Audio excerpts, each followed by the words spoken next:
नमस्कार, मैं हूं अनुपम कुमार और आप देख रहे हैं मिरर मीडिया का खास कार्यक्रम मिरर बुलेटिन। बात करेंगे तमाम बड़ी खबरों की, लेकिन उससे पहले एक नजर डालते हैं आज की सुर्खियों पर। झारखंड शराब घोटाला, ईडी ने पूर्व वित्त मंत्री और उनके बेटे को भेजी समन, पूछताछ होगी।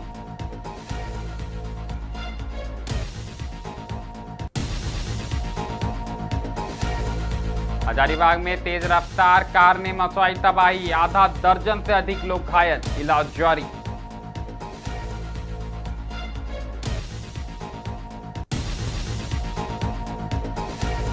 धर्मांतरण के आरोपों पर बंगाल के जमुड़िया में तनाव, अस्थायी चर्च पहुंचा विरोध, पुलिस ने संभाला मोर्चा।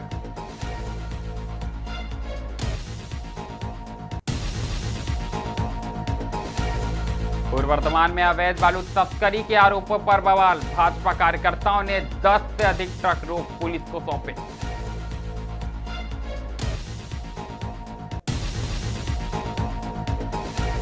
हजारीबाग के मुंसिफिल थाना क्षेत्र में मासूम के साथ दरिंदगी, मानसिक रूप से दिव्यांग है नाबालिग बच्ची।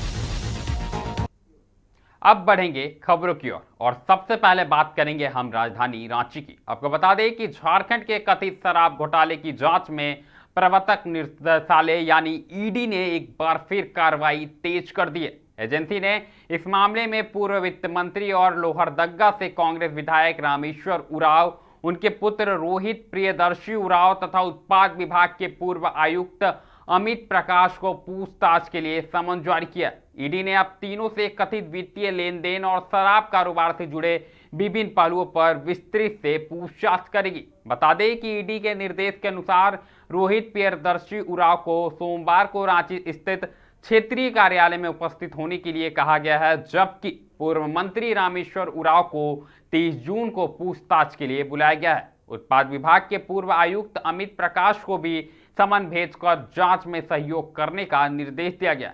जानकारी के अनुसार जांच एजेंसी शराब कारोबार से जुड़े कथित आर्थिक लेन देन, प्रशासनिक निर्णयों और अन्य संबंधित तत्वों की पड़ताल कर रही है। पूछताछ के दौरान इन सभी बिंदुओं पर सवाल किए जाने की संभावना है। बता दें कि अब झारखंड में कथित शराब घोटाले की जांच पिछले कई समय से चल रही है और ईडी लगातार समन जारी कर पूछताछ कर रही है और मामले में अब तक कई गिरफ्तारी भी हो चुकी है। कहीं ना कहीं ईडी ने एक बार फिर इस मामले को तेज करते हुए पूर्व वित्त मंत्री और उनके बेटे सहित पूर्व आयुक्त को कहीं ना कहीं समन भेजा है और जांच की जो प्रक्रिया है वो तेज हो गई है। ऐसे में सीधे राजधानी रांची से हमारे सहयोगी अभिनव जुड़ चुके हैं। अभिनव, बताया क्या कुछ जानकारी आ रही है? देखिए, जानकारी यही है कि ईडी आज जो है रोहित उरांव जो रामेश्वर उरांव के पुत्र हैं उनसे पूछताछ करेगी और इससे पहले रामेश्वर उरांव और उनके पुत्र को समन जारी हो चुका है। आज जो है रोहित उरांव से पूछताछ होगी और कल यानी कि 30 तारीख को रामेश्वर उरांव से पूछताछ होगी।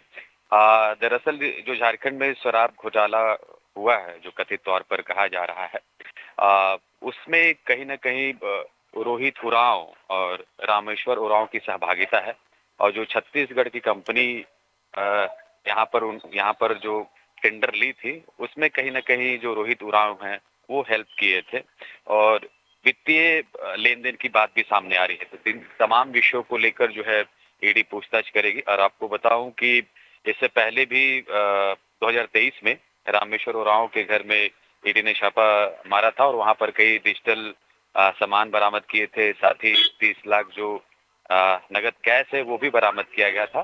तो उस समय भी कुछ साक्ष्य मिले थे और अब जो है ईडी इसमें रेस हुई और फिर से जो है यूं कह सकते हैं कि ईडी इस पर बड़ी कार्रवाई करने की तैयारी में है और इसी को लेकर जो है उन्होंने समन जारी किया है और जी ईडी पूछताछ करेगी। जी बिल्कुल, कहीं ना कहीं समन जारी किया अभिनव और पूछताछ भी करेगी। ऐसे में अगर हम बात करें तो झारखंड में शराब घोटाले को लेकर लंबे समय से ईडी जांच कर रही है, कई गिरफ्तारियां भी हुई हैं, कई पूछताछ भी हो चुके हैं। ऐसे में मंत्री अब और उनके बेटे से पूछताछ होने वाली है। क्या लगता है इस मामले में क्या सुराग मिल सकते हैं और इसका जो तार है क्या किसी और मंत्री से भी जुड़ सकता है या किसी और बड़े घोटाले की ओर इशारा कर रहा है? देखिए, झारखंड घोटाला के लिए ही फेमस है, ये किसी से छिपा हुआ नहीं और जो 2022 में उत्पाद नीति बनी थी और जिस तरह से छत्तीसगढ़ के कंपनियों को यहाँ पर टेंडर दिया गया था, एक कंपनी थी ओम ब्रेवरेज प्राइवेट लिमिटेड करके कोई कंपनी थी, उनको भी जो है यहाँ पर टेंडर मिला था और कहीं ना कहीं जो रोहित उरांव है उनकी सहभागिता से उनको टेंडर मिला था और वित्तीय लेन देन की भी बात सामने आई थी।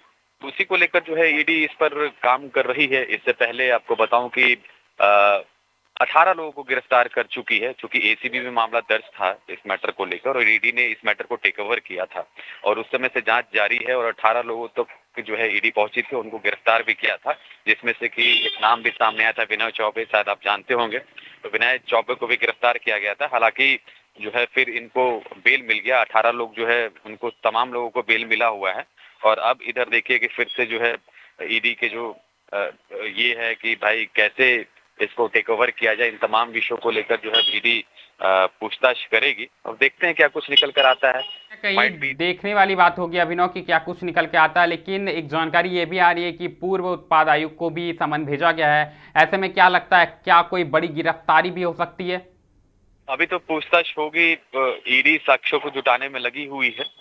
ईडी तमाम चीजों को लेकर अभी बातचीत, यानी ईडी जोनल कार्यालय में जो पूछताछ होगी उसमें क्या कुछ, किस तरह से रोहित पेश आते हैं, क्या ईडी उनकी बातों से संतुष्ट हो पाती है या नहीं, या ईडी को कुछ महत्वपूर्ण दस्तावेज मिलते हैं, क्या कुछ क्लू मिलता है, या रोहित सही तरीके से जवाब नहीं दे पाते हैं। तमाम विषयों को लेकर जो है ईडी गहनता से अभी जांच करेगी, पूछताछ होगी, फिर रामेश्वर उरांव से पूछताछ होगी और कई एंगलों पर बातचीत होगी। और माइट भी ऐसा हो सकता है कि अगर ईडी को कुछ साक्ष्य मिले तो गिरफ्तारी भी हो सकती है और कुछ नए लोग भी इसमें शामिल हो सकते हैं। जी अनुपम, बिल्कुल, जानकारी के लिए बहुत बहुत धन्यवाद अभिनव। अब देखने वाली बात होगी कि पूछताछ में क्या कुछ खुलाते होते हैं और ईडी क्या कुछ एक्शन लेते हैं। ये तो बात रही राजधानी रांची की, लेकिन अगली खबर पश्चिम बंगाल से आई है। आपको बता दें कि पश्चिम बर्धमान जिले के जमुड़िया के बागानधोरा आदिवासी क्षेत्र में धर्मांतरण के आरोपों को लेकर माहौल तनावपूर्ण हो गया। दरअसल एक अस्थायी चर्च में कथित तौर पर लोगों को आर्थिक प्रलोभन देकर धर्म परिवर्तन कराने की सूचना पर विश्व हिंदू परिषद और बजरंग दल के कार्यकर्ता मौके पर पहुंचे और विरोध जताया। सूचना मिलते ही पुलिस भी घटनास्थल पर पहुंची और स्थिति को नियंत्रण में किया। पुलिस के अनुसार घटना के दौरान किसी अप्रिय स्थिति की सूचना नहीं है और न ही अब तक किसी की गिरफ्तारी हुई है। मामले की जांच जारी है। प्रशासन का कहना है कि सब पहलुओं से जांच की जा रही है और उसके बाद ही आगे की कार्रवाई तय की जाएगी। साफ तौर पर विश्व हिंदू परिषद के जमुड़िया अध्यक्ष सुब्रत घोषाल ने आरोपों लगाया है कि विधानसभा क्षेत्र के विभिन्न हिस्सों में लंबे समय से धर्मांतरण की गतिविधियां संचालित की जा रही। उनका दावा है कि बागानधोरा के आदिवासी इलाके में भी इसी तरह की गतिविधियां की जानकारी मिलने पर संगठन के कार्यकर्ताओं ने पुलिस को सूचना दी और मौके पर पहुंचकर विरोध दर्ज कराया। उन्होंने प्रशासन से मामले की निष्पक्ष जांच और त्वरित कार्रवाई की मांग की है। इधर धर्मांतरण के लगाए गए आरोपों की अभी तक प्रशासन की ओर से आधिकारिक पुष्टि नहीं की गई है। फिलहाल पुलिस पूरे मामले की हर एक एंगल से जांच कर रही है।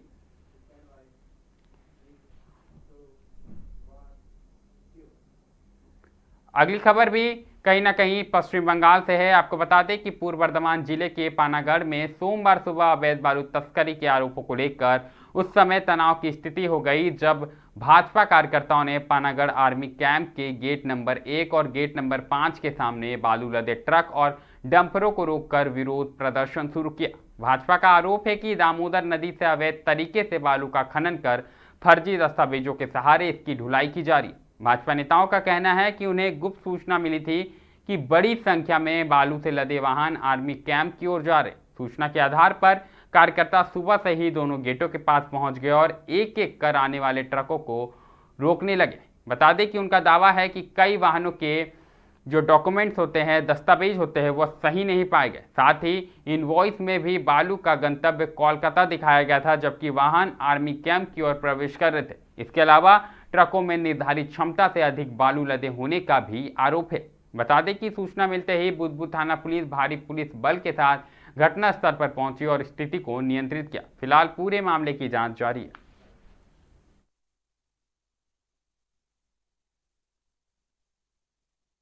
তোমাদেরকে কেন ডাল করে রেখেছে এখানে? একটু বন্ধ করো না, এটা বন্ধ করো না, একটু বন্ধ করো, বন্ধ করো, গাড়িটা বন্ধ করো না। দাঁড়াও, এটা ভাঙা ঠিক দেখলে তো আর এগুলো আটকানোর পিছনে একটাই কারণ যে আমাদের দীর্ঘদিন ধরে আমরা ওয়াচফুলভাবে ছিলাম যে দেখার জন্য যে বিজেপি গভর্নমেন্ট আসার পরে পরিষ্কার বলে দেওয়া হয়েছিল যে ওভারলোডিং কোনো গাড়ি চালানো হবে না। তো এদেরকে বহুবার আমরা সতর্ক করেছি যে ওভারলোডিং চালানো যেন না হয়। আর সামনে বর্ষাকাল, তো স্টপ চালান এদের কারো কাছেই নেই। যে চালানটা ইস্যু করে এরা চালাচ্ছে সেটা ইনলিগ্যাল চালান আমাদের মনে হয়েছে। তো আজকের ডেটে এখানে দাঁড়িয়ে আমরা সকালবেলা উপস্থিত হয়েছি আমাদের পার্টির কর্মীরা যে ওভারলোডিং গাড়িগুলোকে আমরা আটকাবো, তার জন্য আজকে এখানে আটকানো হয়েছে। এখানে সামনে অ্যামুনিশন ডিপো বেস, সেই বেসে এরা মালগুলো ফেলতে যায়। আর নদীর যে গভীরতাটা যেভাবে তৈরি করছে, এই 15ই জুন থেকে যেভাবে চলছে, এইভাবে এদেরকে বলা হচ্ছিল, দীর্ঘদিন ধরে এদেরকে বলা হচ্ছে, এরা কোনো মতে কোনো কর্ণপাত করেনি। এরা অবাধে ভেবেছে টিএমসি গভর্নমেন্ট, আমরা যেভাবে চালানো দরকার সেইভাবে চালিয়ে এসেছিলাম টিএমসির টাইমে, বিজেপির টাইমে আমরা চালিয়ে আসবো। ঠিক আছে, এরা পুলিশকে উপেক্ষা করে, পার্টির নেতৃত্বদেরকে উপেক্ষা করে এরা কন্টিনিউ চালিয়ে যাচ্ছিলো। তাই আজকে পুলিশ সক্রিয় হয়েছে। এতদিন পর আমি দেখলাম যে পুলিশ তার নিজস্ব ভূমিকায় পালন করছে।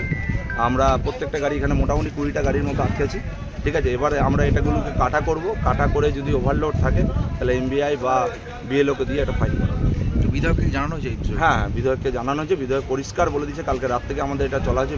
रुक करेंगे हजारीबाग का। आपको बता दें कि शहर के बड़ा बाजार ओपी क्षेत्र स्थित मिशन अस्पताल के समीप रविवार देर रात तेज रफ्तार कार ने सड़क किनारे मौजूद लोगों को अपनी चपेट में ले लिया।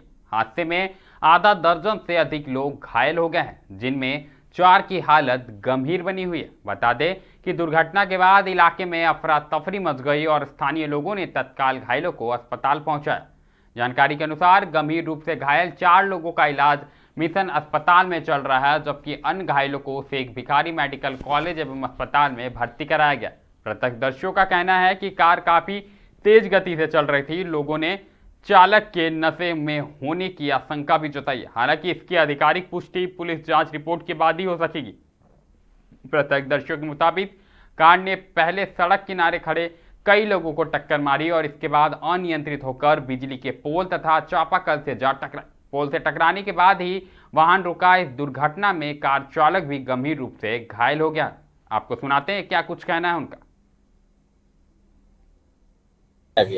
देखिए, अचानक से हम लोग के पास एक सूचना आया कि एक तेज रफ्तार कार ने कई लोगों को अपने चपेट में ले लिया है और सिलसिलेवार लोगों को मारते हुए हो गया। तो हम लोग को जब ये सूचना आया तो माननीय सांसद जी को हम लोग बताए। उनके निर्देश पर तुरंत हम मिशन अस्पताल पहुंचे, क्योंकि वहाँ पर 4 जन एक ही परिवार के थे जो गंभीर रूप से घायल थे, जिसमें 2 बच्चे, एक उनके पति और एक महिला को उतना चोट नहीं लगा है, लेकिन उनके पति को अधिक चोट लगा है। दोनों बच्चों के पैर में चोट लगी। 3 जन थे, 3 बैग में हम लोग 6 जन थे। 6 जन हम लोग आ रहे थे, स्टैंड से जा रहे थे और पूरा उधर से वो स्पीड में आ रहा था। 4 व्हीलर वाला पूरा पी के नशा में था। हम लोग को 3 को बैग को मारा, 3 को हम लोग 6 को फेंका गए और बाकी बात सब वहाँ पे है। और मेरा सब दोस्ती लोग था, तो हम लोग को बहुत ज़्यादा चोट लगा। आगे जाके भी बच्चा को मारा है, किसी को एक्सीडेंट हुआ, घायल लगभग 2-3 को हुआ है और हम लोग 6 को जन थे। कोई लगता है कि मर भी गया है। आगे स्पोर्ट हो गया, कोई पता चला है कि कोई स्पोर्ट हो गया है। स्विफ्ट डिजायर था, 4 व्हीलर था। बस स्टैंड के जस्ट दुर्गा मंडप के सामने हम लोग स्टैंड जा रहे थे, उन लोग पूरा स्पीड में आ रहा था। 4 व्हीलर वाला नशा में था। जी बिल्कुल, आप घायलों को सुन पा रहे थे। कहीं ना कहीं 4 व्हीलर जो था उसकी तेज रफ्तार होने की बातें कही जा रही है और इसी बीच कई लोग घायल हो गए हैं। ऐसे में अधिक जानकारी के साथ हजारीबाग से हमारे सहयोगी रुपेश जुड़ चुके हैं। रुपेश, बताएं, एक बार फिर तेज रफ्तार का कहर देखने को मिला है और इसमें कई लोग घायल हो गए। जी, आपको बता दें अनुपम की एक तेज रफ्तार की जो डिजायर है वो सड़कों पर देर रात नशे की हालत में काफी तेज रफ्तार से सभी लोगों को कुचलते हुए लगभग 1 दर्जन 12 से ज्यादा लोगों को उसने कुचला और कई लोग 4 से 5 लोग अभी भी घायल है और कईयों को रिम्स भी रेफर कर दिया गया है। अगर बात करें तो रांची नंबर प्लेट का यह डिजायर गाड़ी थी जिसे जब वो लोगों को ठोकी तो उसके बाद जब उसे निकाला गया तो ड्राइवर के साथ जो आम लोग हैं उनसे काफी मारपीट हुई और जब पता चला वो रांची नंबर प्लेट है उसके बाद उस ड्राइवर की स्थिति नशे की हालत में भी दिखाई दे रही थी। जी बिल्कुल, कहीं ना कहीं नशे की हालत की बातें सामने आ रही। रुपेश, ऐसी बातें भी आ रही है और साफ तौर पर घायलों का भी कहना है कि कई लोगों की मृत्यु भी हो चुकी है। क्या कुछ जानकारी आ रही है? हालांकि इस बात की अभी तक कुछ तरह की पुष्टि नहीं हो पाई है कि किन्हीं की मृत्यु हुई है। हालांकि अभी तक जो भी अपडेट है वो सामने आ रहा है कि काफी आधा दर्जन से ज्यादा लोग इसमें घायल हुए हैं और कुछ लोग काफी गंभीर रूप से घायल हैं और उन्हें रिम्स भी रेफर कर दिया गया है। लगभग आधी रात की यह घटना है जब लोग आपस में यहाँ जा रहे थे। उसी दरमियान जब वो गाड़ी नशे की हालत में लोगों को कुचलते हुए मिशन अस्पताल के आगे इलेक्ट्रिक पोल में उन गाड़ी को मार दिया, जिसके बाद बड़ा बाजार थाना ने गाड़ी को टो करके थाने में लगा दिया है। जी बिल्कुल, कहीं ना कहीं बड़ी घटना थी रुपेश, और साफ तौर पर लोग आरोप लगा रहे हैं कि आरोपी जो है नशे में था, चालक नशे में था, जिसके बाद घटना को अंजाम दिया गया है। तो ऐसे में साफ तौर पर गाड़ी में कितने लोग सवार थे, प्रशासन की ओर से क्या कुछ कदम उठाए जा रहे हैं, घायलों का इलाज किस कदर चल रहा है, क्या कुछ जानकारी है रुपेश? विस्तार से बताएं। जैसा लोग बता रहे हैं कि गाड़ी में 4 लोग सवार थे। एक ड्राइवर जो काफी नशे की हालत में था, वो गाड़ी को हजारीबाग के बस स्टैंड के साइड से लेकर जा रहा था। इसी दरमियान जो बस स्टैंड के सामने 2 लोगों को उन्होंने टक्कर मारी, आगे फिर जाकर फिर 4 लोगों को टक्कर मारी और आगे फिर जाकर फिर 2 बाइक सवार में 6 लोगों को उसने टक्कर मारी। वहीं मिशन अस्पताल के सामने टक्कर होने के कारण जो लोग गंभीर घायल थे उसे मिशन अस्पताल में भर्ती कराया गया। बाकी जो 6 लोग थे उन्हें सिख भिखारी मेडिकल कॉलेज अस्पताल में भर्ती कराया गया। बाकी उसके बाद जिनकी स्थिति काफी नाजुक नहीं थी उन्हें डिस्चार्ज कर दिया गया। उन्हें काफी चोटें भी आई और जिनकी स्थिति काफी गंभीर थी उन्हें मिशन अस्पताल से रिम्स भी रेफर कर दिया गया था।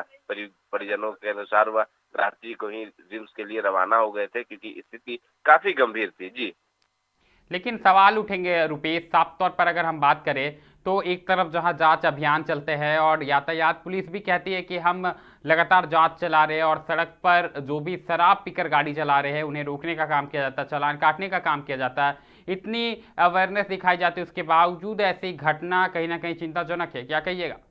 जी इसमें कहीं ना कहीं चेकिंग को बढ़ाना चाहिए और जो शराब के नशे में लगातार जो सरकार है वो भी नशा मुक्ति के और जो भी अभियान चला रहा है इसमें लोगों को जागरूक होने की जरूरत है, क्योंकि लोग जागरूक होंगे तभी ऐसी घटनाओं को रोका जा सकता है। जी बिल्कुल, जानकारी के लिए बहुत बहुत धन्यवाद रुपेश। तो साफ तौर पर आप हमारे सहयोगी को सुन पा रहे थे। कहीं ना कहीं एक तेज रफ्तार का कहर जो है वो हजारीबाग में देखने को मिली है और इस मामले में करीब 1 दर्जन के आसपास लोग घायल हुए हैं। कई की हालत गंभीर बताई जा रही है और कई को रिम्स भी रेफर किया जा रहा है। फिलहाल पुलिस ने गाड़ी को जब्त कर मामले की जांच शुरू कर दी है। ये तो बात रही तेज रफ्तार की, लेकिन अगली जो खबर है वो भी हजारीबाग से ही है। आपको बता दें कि जिले के मुसफ्फिल थाना क्षेत्र में एक नाबालिग मानसिक रूप से दिव्यांग बच्ची के साथ दरिंदगी का मामला संज्ञान में आया है, जहां बताया जा रहा है कि मासूम नाबालिग बच्ची जिनकी उम्र लगभग 12 से 13 साल के बीच में है, वह घर में अकेली थी। उसके पिता राज्य के बाहर मजदूरी का काम करते हैं और मां बकरी चराने बाहर गई हुई थी। इसी दौरान मौके का फायदा उठाकर आरोपी ने, उसकी उम्र से लगभग 40 साल का है वो आरोपी, और घर में घुसा और नाबालिग के साथ दरिंदगी की घटना को अंजाम दिया। घटना का खुलासा तब हुआ जब बच्ची की मां बकरी चराकर घर लौटी। देखा तो आरोपी उसकी मानसिक रूप से दिव्यांग नाबालिग बच्ची के साथ गलत काम कर रहा था। इसके बाद मां ने शोर मचाया और उसके बाद वहां पर भीड़ जमा हो गई। आरोपी को रंगे हाथों पकड़ लिया गया। इसके बाद इसकी सूचना स्थानीय मुसफ्फिल थाना को दी गई और थाना प्रभारी मुकेश सिंह घटना स्थल पर पहुंचे और आरोपी को गिरफ्तार कर लिया। बता दें कि फिलहाल मानसिक रूप से दिव्यांग बच्ची का मेडिकल जांच कराया जा रहा है एवं उसकी मां के आवेदन के बाद आरोपी को जेल भेजने की प्रक्रिया पूरी की जा रही है।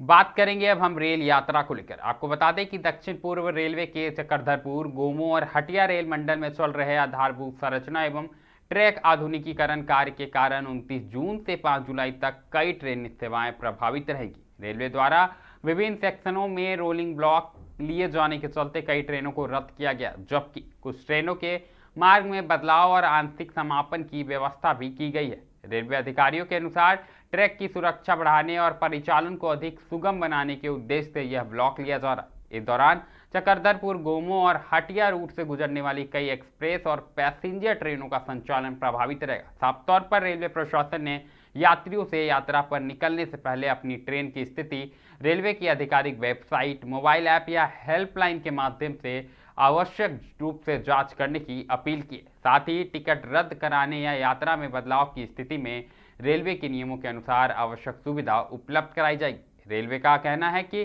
कार्य पूरा होने के बाद इस रेलखंड में ट्रेनों का संचालन पहले की तुलना में अधिक सुरक्षित और सुचारू होगा। हालांकि अगले एक हफ्ते तक यात्रियों को असुविधा का सामना जरूर करना पड़ सकता है। अब बात करेंगे आरबीआई के नए नियम को लेकर। आपको बता दें कि भारतीय रिजर्व बैंक यानी आरबीआई ने बैंकिंग व्यवस्था में बड़ा बदलाव करने की तैयारी में।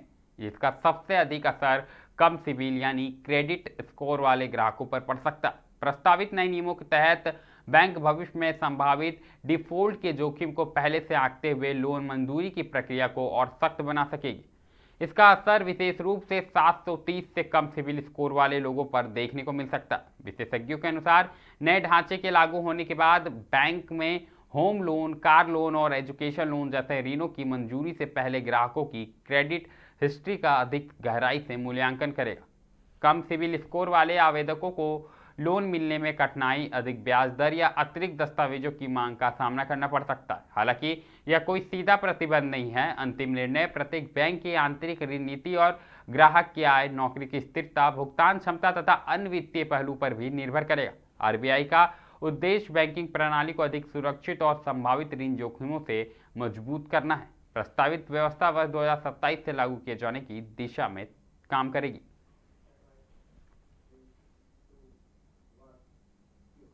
अगली खबर शेयर बाजार से जुड़ी हुई है। आपको बता दें कि नए सप्ताह के पहले कारोबारी दिन भारतीय शेयर बाजार की शुरुआती उतार चढ़ाव के साथ शुरुआत हुई है। दरअसल वैश्विक बाजारों से मिले मिश्रित संकेतों और कंपनियों के आगामी तिमाही नतीजों को लेकर निवेशकों ने सतर्क रुख अपनाया है। कारोबार के शुरुआती दौर में सेंसेक्स और निफ्टी दोनों प्रमुख सूचकांकों में हल्की बढ़त और गिरावट का सिलसिला देखने को मिला।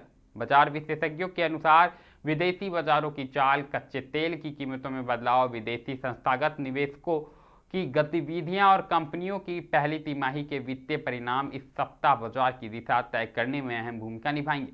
इसी वजह से निवेशकों ने बड़े निवेश से पहले इंतजार और सतर्कता की रणनीति अपनाई है। विश्लेषकों का मानना है कि यदि तिमाही नतीजे उम्मीद से बेहतर रहे और वैश्विक परिस्थितियां अनुकूल बनी रही तो बाजार में तेजी का माहौल बन सकता है। वहीं किसी भी नकारात्मक अंतर्राष्ट्रीय संकेत या कमजोर कॉरपोरेट प्रदर्शन का असर घरेलू बाजार पर साफ तौर पर देखने को मिलेगा।